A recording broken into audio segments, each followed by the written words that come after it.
My name's Frank Ferretti. I'm a media teacher and art teacher here at Kew High School. And I've been interested with students and video games for a couple of years now. I think when I first realised how important video games were to students, that I thought that it would be something that a teacher should look into and try to see how that can be utilised in a classroom. If it obviously engages the students outside of the classroom, then it was worthwhile pursuing whether it would work within a classroom.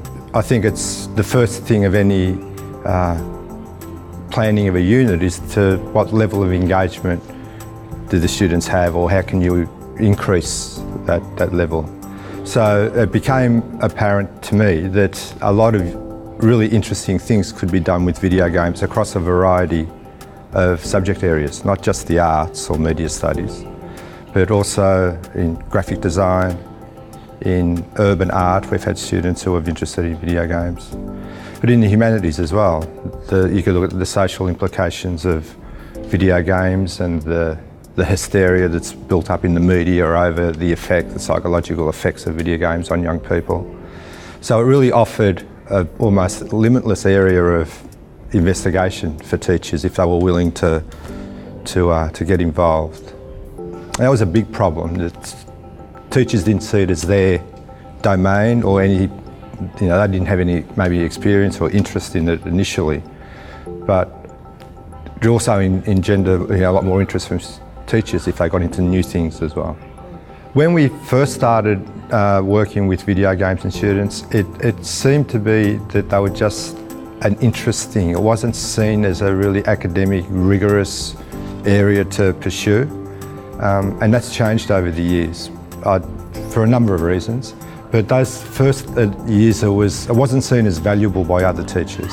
Even if the staff members who were running the programs and saw the value and the interest that it was engendering and the skills that it was developing, other teachers didn't. They would say, just watching video games and playing.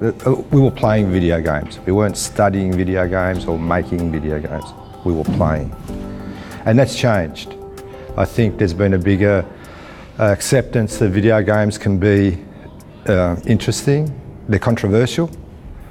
So those sort of issues have made teachers look at the whole genre in a different way.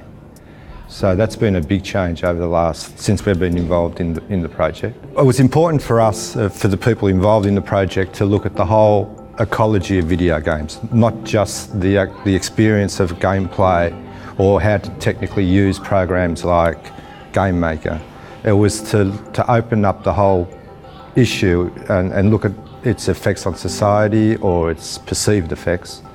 And to critique what the narratives are, because that's another really interesting thing, particularly from a media studies perspective. Video games are rich in technical and production elements that tell narratives. So students have got to be aware of the way they work, the lighting, the sound effects, the design of the games. They all create this characterisation and narrative.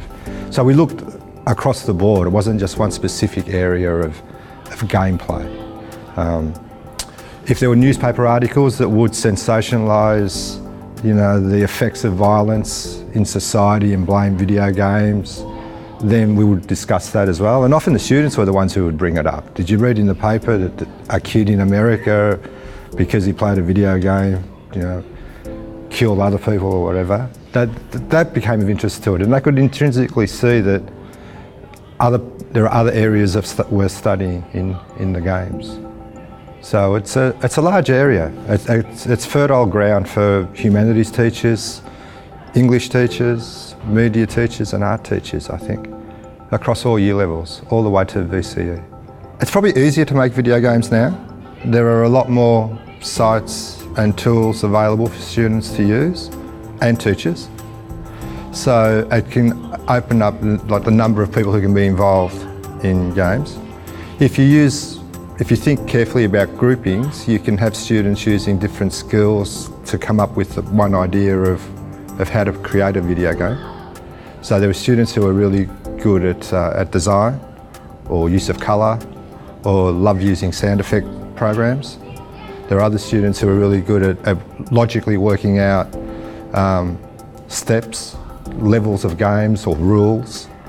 And it's a really great collaborative process because students then become experts in little areas and they respect each other's work and suggestions. It clearly sets out sort of demarcation lines too. Some students know, well, I reckon this is your area, not mine, I'll do this. So I reckon they're skills that are very sort of important to develop. And they're they're constantly being used in video game.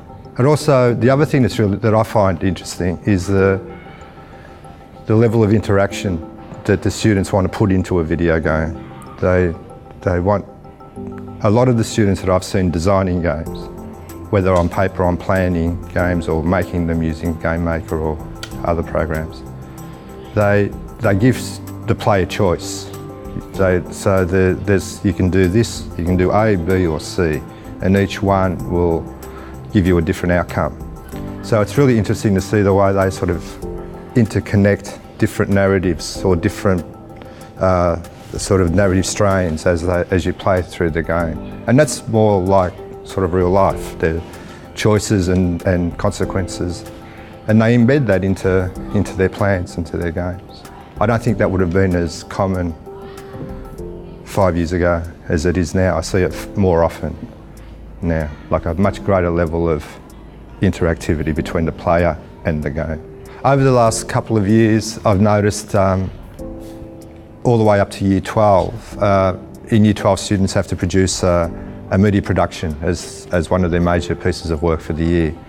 And usually it's students make a film or a series of photographs or a print production. Recently there's been an increase in video games being submitted as their media product, which is really interesting. And it also incorporates all the other skills that I've learnt in media studies previously, like lighting, effects, and locations and dress codes and music. So instead of using that knowledge to create a film, they will use that same sort of skill base to create a video game. And that's really exciting. There's some really nice work by 16-year-old students, and it's great. So it can happen from primary. So in our program, we've seen it from primary school kids all the way to Year 12. I think it was, just on a general note, it was when our students came back from visiting the primary school.